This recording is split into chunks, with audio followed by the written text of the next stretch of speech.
This started about 4 years ago when Sir John Lawton wrote his government white paper talking about making space for nature. It was picked up by Richard Benyon, and he launched what they call the nature improvement areas. Back in 2011, when I designed this project, the farmers of the Marlborough Downs got together to turn nature conservation on its head. The Marlborough Downs NIA project is a bottom-up, farmer-led project.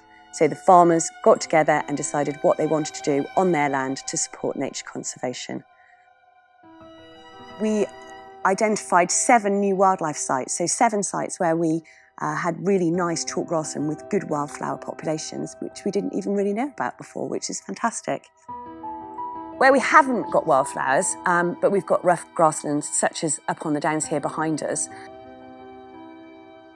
we are trying to manage it to provide good habitat for small mammals, voles, field mice, things like that, which in turn provide food for birds of prey and owls.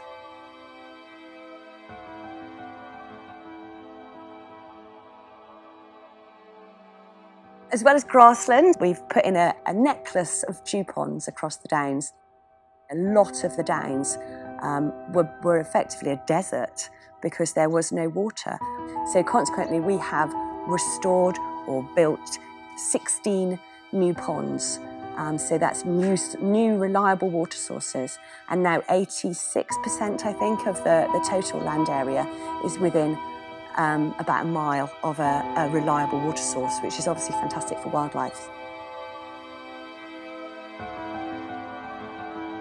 So one of the biggest beneficiaries of that have been our farming birds. So we see a lot more birds where there's water, and particularly tree sparrows, which are one of our flagship species.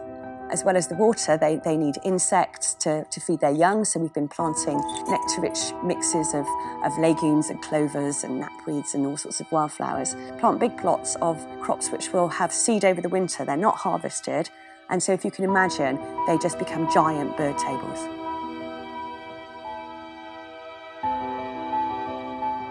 We did open Farm Sunday in 2013, and we had 800 people through the door. Off the back of Open Farm Sunday, we decided that the public weren't that scary after all. And so we now run a full programme of events for families. We've done 115 events, I think, now, and touched over 4,000 people, which is absolutely phenomenal. We want to make sure that people have good access to the countryside as well. So obviously these people are interested, and we hope they're going to get out there and see what we've been doing. We've done a lot of work improving footpaths, putting gates in where there were stiles. We've also got a big link with Driving for the Disabled, which is a branch of Riding for the Disabled. They're based here in the Marlborough Downs up at Rockley. Initially, they had a 100-acre field to drive around. And through the project, we've managed to talk to a group of neighbouring farmers, and they now have access to over 8.5 miles of farm tracks, field margins, and other areas that they wouldn't get to otherwise. We've got specially adapted carriages. Just as easy to drive a carriage from a wheelchair as it is from a normal seat.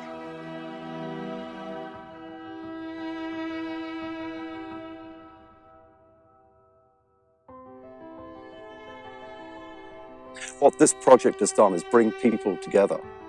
If you allow the richness, the quality of the people who live in the community to become part of this concept, and this is what a community should be. This is something we can all believe in. But here we are at the end of 3 years, we have far exceeded everybody's expectation. There's a natural momentum to want to keep this going. And that's something we can really buy into. And when the government talks about health and well-being of the nation, we can supply an awful lot of that health and well-being. Get up on the downs as we are today, get some sun on your face and some fresh air in one's lungs. That's when you start to feel good. And this is what we can provide. And if we can do that with an education basis of learn about the landscape around you, learn about the wildlife, learn about what the farmers are doing, that's a real win-win.